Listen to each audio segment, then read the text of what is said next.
Year 2006, location Sweden. Hakan Nordqvist रोज की तरह काम करके घर आया और पानी पीने अपने किचन में गया। उसने देखा कि फ्लोर पर बहुत सारा पानी गिरा हुआ है और उसे लगा कि अरे ये क्या हुआ। उसने सोचा कि इतना पानी तो सिर्फ एक ही वजह से इकट्ठा हो सकता है, जरूर पानी का पाइप जो किचन में लगा हुआ होगा वो लीक हो रहा होगा। और फिर वो दूसरे कमरे में गया और वो टूल्स ले आया जिससे वो पाइप फिक्स कर सके। पर वो जब फिक्स करने के लिए वो एक छोटी सी कैबिनेट के अंदर पाइप को टच करने की कोशिश कर रहा था ताकि वो ढीली स्क्रू को टाइट कर पाए, तभी अचानक देखा उसने एक किचन की जो पाइप थी वो असल में बहुत छोटी सी पाइप थी, पर कैबिनेट के अंदर वो बहुत लंबी दूर तक जा रही थी। फैसिनेशन के चलते वो आगे बढ़ता गया और अचानक उस कैबिनेट के अंदर ही उसे एक बहुत चमकीली लाइट दिखी। और उसके बाद उसने देखा कि वो तो किसी दूसरे जगह में आ खड़ा हुआ और उसने देखा कि किचन की उसी जगह पर वो है जहाँ पर वो कैबिनेट था। जगह तो सेम थी पर समय वही नहीं था। वहाँ पर उसने अपने आप को देखा एक 70 साल के इंसान के रूप में, और ये साल 2042 था। साल 2006 से 2042 मतलब 36 इयर्स इनटू द फ्यूचर। उसने ये कहा कि किचन की वही कैबिनेट के अंदर जाके वो 2006 में वापस लौट गया। ये कहानी सुन के ये कहना बहुत आसान होगा कि ये झूठ बोल रहा है, ऐसा कैसे हो सकता है। पर ये लाइन आप तभी बोलोगे जब तक आप इन फोटोज को नहीं देखोगे। उस इंसान का ये कहना है कि उसे पता था कि कोई उस पर यकीन नहीं करने वाला। लकीली उसके पास उसका मोबाइल फोन था और उसने अपने मोबाइल फोन से ये खींचा। उसने ये कहा कि हम लोगों ने कुछ घंटे साथ बिताए और ये मेरे लिए एक बहुत ही खुशी से भरा पल था। उन्होंने अपने हाथों के टैटूज को भी कंपेयर किया ताकि लोग कम से कम उस पर यकीन करें। एक वक्त के लिए मान लेते हैं कि हैकैन नॉर्डवेस्ट सच बोल रहा है। अगर वो सच बोल रहा है तो क्या इसका कोई एक्सप्लेनेशन है कि ये घटना कैसे हो सकती है? How is this possible? Time travel के बहुत सारे थ्योरीज हैं और उनमें से कुछ है ब्लैक होल थ्योरी और worm hole theory. Worm hole दो समय का शॉर्टकट होता है, मतलब अगर मैं आपके कमरे में एक वर्म होल बना दूं और आप उसके अंदर गए तो आप फ्यूचर या पास्ट कहीं भी जा सकोगे। वो वर्म होल दो समय को आपस में जोड़ता है। आप जब वर्म होल में घुस के दूसरी तरफ से बाहर निकलोगे तो जगह वही आपका रूम ही होगा पर समय अलग अलग होगा। तो हो सकता है कि इस इंसान के किचन के उस कैबिनेट के अंदर किसी तरह का वर्म होल ओपन हो गया होगा। मेन बात ये है कि लॉ ऑफ फिजिक्स के हिसाब से ये वर्म होल थियोरेटिकली पॉसिबल है। पर ध्यान देना, मैंने थियोरेटिकली पॉसिबल कहा, प्रैक्टिकली नहीं। मतलब अभी तक कोई असली वर्म होल साइंटिस्ट्स को नहीं मिला है। साइंस को और रिसर्च करने की नीड है, पर हमारी दुनिया में कम से कम इतनी वेल फाउंडेड और रिसर्च जानकारी मौजूद है कि नॉर्डवेस्ट की बातों को सिंपली नकार देना सही नहीं होगा उन जानकारी के बेस पर। और इसलिए साइंटिस्ट्स अभी तक इसकी कहानी को पूरी तरह नकारे नहीं है और इसलिए ये एक रहस्य बन के रह गया है। जैसे कि एल्बर्ट आइंस्टाइन ने एक बार कहा था कि the most beautiful thing we can experience is the mysterious. Nordqvist ने ये कहा कि उसे कोई फर्क नहीं पड़ता कि लोग उस पर यकीन करें या ना करें। उसके हिसाब से बस उसे पता है ना कि उसने क्या देखा। लोगों की बातों से उसे कोई फर्क नहीं पड़ता।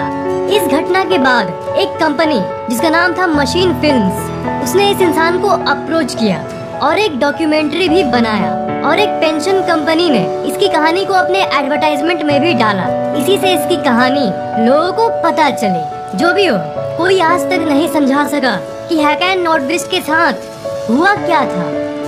Planes time slip into the future. Year 1935, location Sweden.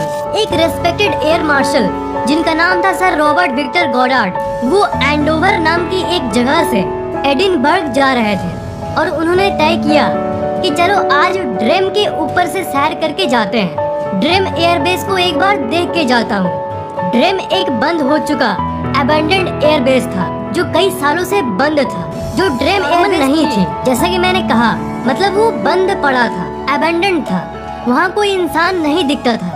वहाँ बहुत सारे गाय घास चढ़ती थी और वो पूरी तरह से जंगल में बदल गया था। तो जैसे ही वो ड्रेम के ऊपर से गुजर रहे थे और नजारा देख रहे थे तो फ्लाइट के बीच में अचानक स्टॉर्म आ गई, तूफान जैसी मौसम हो गई। उसके बाद उन्होंने जो देखा वो अजीब की डेफिनेशन थी। तूफानी मौसम से तुरंत सनलाइट आ गया, मतलब 2 सेकंड के अंदर बिजली बारिश वाली मौसम गर्मी में बदल गई। उनका प्लेन डिसबैलेंस हो रहा था। तब उन्होंने नीचे देखा और उन्होंने देखा कि खंडर जैसा दिखने वाला ड्रीम एयरबेस एक फुल्ली फंक्शनल नए हवाई अड्डे जैसा हो गया है। उन्होंने देखा कि लोग ब्लू यूनिफॉर्म, ध्यान देना, ब्लू यूनिफॉर्म में काम कर रहे थे। बहुत सारे एरोप्लेन्स उस बेस पर आ गई थी और वो ब्लू यूनिफॉर्म वाले लोग बिगड़ी हुई एरोप्लेन्स को ठीक कर रहे थे। ये नज़ारा उन्होंने देखा। कुछ सेकंड्स बाद अचानक वही बारिश और तूफान आ गई और फिर उन्होंने नीचे अचानक देखा कि वापस वो बेस नॉर्मल बंद हुई बेस में बदल गई है।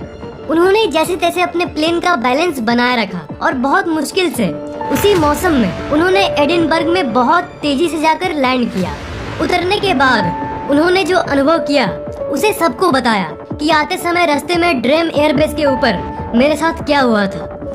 उनकी कहानी सुन के उनके दोस्तों की हंसी नहीं रुक रही थी। बात यह है कि सर रॉबर्ट विक्टर गोडार्ड एक रेस्पेक्टेड एयर मार्शल थे और उन्हें बेस का सबसे बुद्धिमान, सबसे इंटेलिजेंट मैन माना जाता था। लोगों ने सोचा कि इतना इंटेलिजेंट इंसान ऐसी बातें कैसे कर सकता है।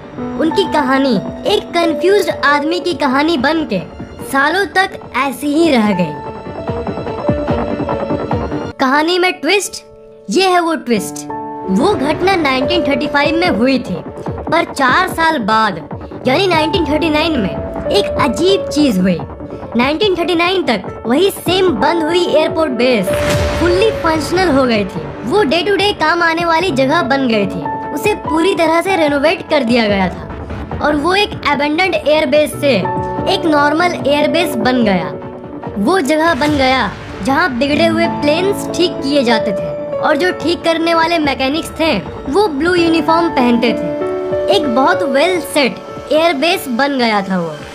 पर एक मिनट, क्या इसी सीन को रॉबर्ट विक्टर ने नहीं देखा था? यही तो मिस्ट्री है। 4 साल पहले यानी 1935 में ही इस चीज को उन्होंने देख लिया था और बिल्कुल वही सीन 1939 में सच में हो रहा था। इसका मतलब शायद उन्होंने फ्यूचर में टाइम स्लिप का अनुभव किया होगा। पास्ट में जाने की तो आपने बहुत सी कहानियाँ सुनी होगी, पर फ्यूचर में जाने की जो बहुत कम एक आध क्लेम मौजूद है, उनमें से सबसे इंटरेस्टिंग स्टोरी है ये the ladies husband, a future time slip, year unknown, location unknown. देखो, अभी जो कहानी मैं आपको बताने जा रहा हूँ उस पर आपको शायद ही यकीन हो। ज्यादातर घटनाओं की फुल इंफॉर्मेशन इंटरनेट पे अवेलेबल होती है, पर इस घटना की जानकारी उतनी अवेलेबल नहीं है। ये कहानी कैथरीन फ्लेचर की एक किताब time slip, real stories of time travel से ली गई है। एक लड़की अपने फार्म हाउस के बाहर बैठी थी और अपने हस्बैंड का इंतजार कर रही थी, जो सुबह कुछ खरीदने गया था दूसरे शहर में। वो बाहर चेयर पर वेट करते करते किताब पढ़ रही थी। थोड़ी देर बाद उसने देखा कि उसका हस्बैंड अपनी वैगन गाड़ी लेकर आ रहा है। वो गाड़ी फार्म हाउस के अंदर ले आता है और गेट खोलता है। वो लड़की ये देखती है और वो वापस अपनी किताब पढ़ने लगती है और वो ये सोचे कि चलो ये वापस आ गया। उसने उतना ध्यान नहीं दिया। कुछ सेकंड्स बाद वो वापस किताब से नजर हटाकर अपना चेहरा आगे की तरफ करती है तो वो देखती है कि कार गायब और गेट भी बंद और उसका पति भी नहीं है। ये क्या हुआ? उसने ये सोचा कि जरूर उसके हस्बैंड को अचानक कोई जरूरी काम याद आ गया होगा और वो तुरंत वापस चला गया होगा। अब ऐसी डरावनी सिचुएशन में किसी इंसान को यही एक्सप्लेनेशन लगेगा ही, क्योंकि वो घबरा गई थी। उसे लगा कि हाँ यही हुआ होगा हाँ। 1 घंटे बाद फिर उसका हस्बैंड वापस आता है अपना वैगन लेके और एक अजीब चीज वो देखती है। जिस स्टाइल और स्पीड से उसने गाड़ी को 1 घंटे पहले आते देखा था, बिल्कुल वही सीन इसने फिर से देखा। ऐसा लगा कि वही मोमेंट, वही सीन वापस रिपीट हो रहा है। जिस जगह उसके हस्बैंड ने 1 घंटे पहले आके गाड़ी पार्क की थी, बिल्कुल एग्जैक्ट उसी जगह पर वो गाड़ी फिर से पार्क करता है। फिर से बिल्कुल वही स्टाइल में गेट खोलता है और अंदर आता है। दौड़कर वो अपने हस्बैंड के पास गई और पूछी कि तुम 1 घंटे पहले मुझे बिना बोले वापस क्यों चल गए थे? बोल तो देना चाहिए था कम से कम। पर उसकी वाइफ क्या बोल रही है, उसे उसका कोई आइडिया नहीं था। वो शॉक्ड था कि ये क्या बोल रही है। मैं तो अभी आ रहा हूँ, 1 घंटे पहले तो मैं उस दूसरे शहर में ही था और सुबह जो मैं गया था उसके बाद तो अभी ही आ रहा हूँ। 1 घंटे पहले तुमने मुझे कैसे देख लिया? तो सवाल ये है कि क्या उसने भविष्य का टाइम स्लिप अनुभव किया था? थ्योरीज तो टाइम स्लिप की तरफ ही इशारा करती है। Broken radar contact, the mystery of plane, ये सबसे इंटरेस्टिंग स्टोरी है। Year 1974, location Miami, Florida. एक नेशनल एयरलाइन 727 हवा में था और वो प्लेन नॉर्मली अपना सफर तय कर रहा था। अचानक उसके पायलट्स को कंट्रोल टावर से एक इमरजेंसी मैसेज मिला कि तुम तुरंत इस प्लेन को नीचे इमरजेंसी लैंड करो। पायलट्स कंफ्यूज्ड थे कि कंट्रोल टावर हमें आउट ऑफ नोवेयर ऐसे अचानक नीचे उतरने क्यों बोल रहा है। यहाँ पर तो सब कुछ नॉर्मल है। मतलब मान लो आप प्लेन में जा रहे हो और सब कुछ नॉर्मल है और अचानक प्लेन में कुछ इमरजेंसी लैंडिंग की नौबत आ जाए तो आपको कैसा लगेगा? मतलब ना कोई तूफान, ना कोई दिक्कत, ना कोई हाईजैकिंग और ना ही कोई और दिक्कत, सब कुछ नॉर्मल और अचानक प्लेन को नीचे बुलाया जा रहा है।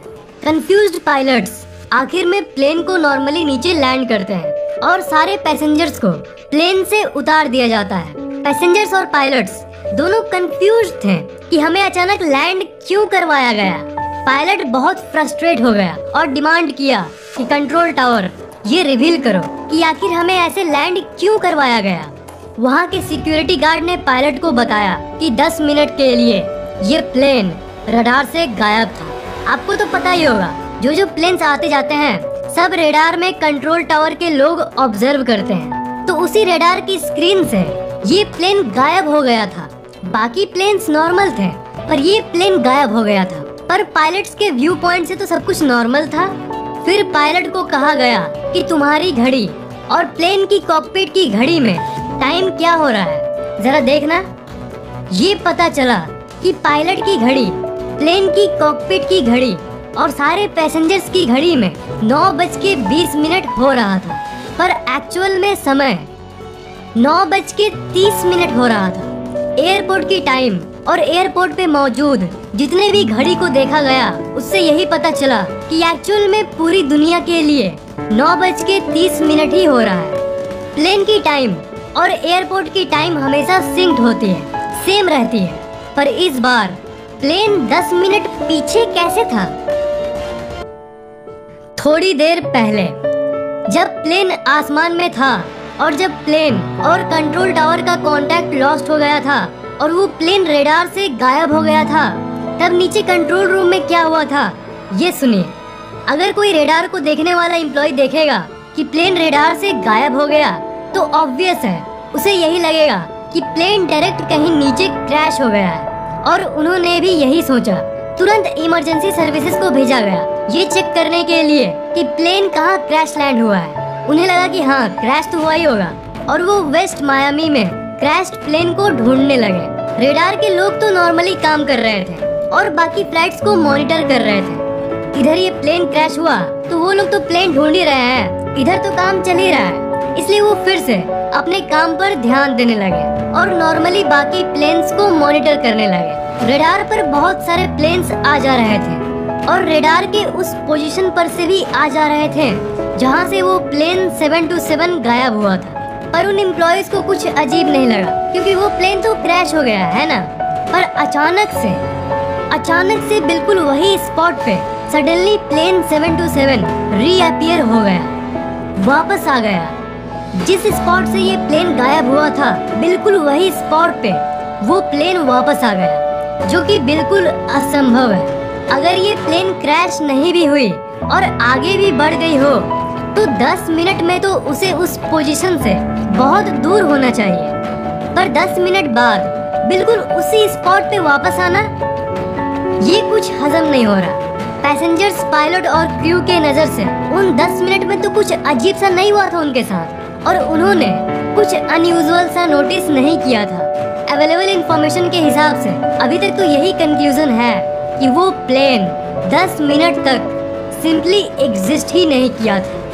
मतलब 10 मिनट तक वो था ही नहीं, वो हमारी दुनिया से गायब हो गया था। नेशनल एयरलाइन 727 की ये मिस्ट्री आज तक कोई सॉल्व नहीं कर पाया है। ये घटना कब हुई थी, ये भी एक बहुत बड़ी कंफ्यूजन है। कोई कहता है 1969 और कोई कहता है 1971, पर 2003 की एक किताब ट्रू टाइम ट्रेवल स्टोरीज जो रिचर्ड बुलिवेंट ने लिखा था, उसके हिसाब से ये 1974 में हुआ था। मायामी हेरल्ड नाम की एक न्यूज़पेपर कंपनी इस घटना की एक प्रिंटेड रिपोर्ट 1974 में ही पब्लिश की थी और इसलिए मैं इसी डेट को कंसिडर कर रहा हूँ। इस कहानी को 1991 की मार्टिन केडन की एक किताब घोस्ट्स ऑफ द एयर में भी बताया गया था। ये कहानियाँ सच है कि नहीं, ये मैं आप पर छोड़ता हूँ, क्योंकि सबका अपना अपना ओपिनियन होता है। पर्सनली अपना ओपिनियन दूं तो मुझे ये इंसिडेंट्स रियल लगते हैं, क्योंकि इत्तेफाक एक बार होता है, पर दुनिया के अलग अलग कोनों से इतने सारे एक्सपीरियंसेस,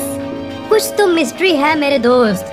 हमारी टेक्नोलॉजी से भरी दुनिया, आर्टिफिशियल इंटेलिजेंस, वर्चुअल रियलिटी से भरी दुनिया, ये सब होने के बावजूद भी मैं फिर से एक बार यही कहूँगा कि हमारी दुनिया में ऐसी कई मिस्ट्रीज हैं जो साइंस के परे है।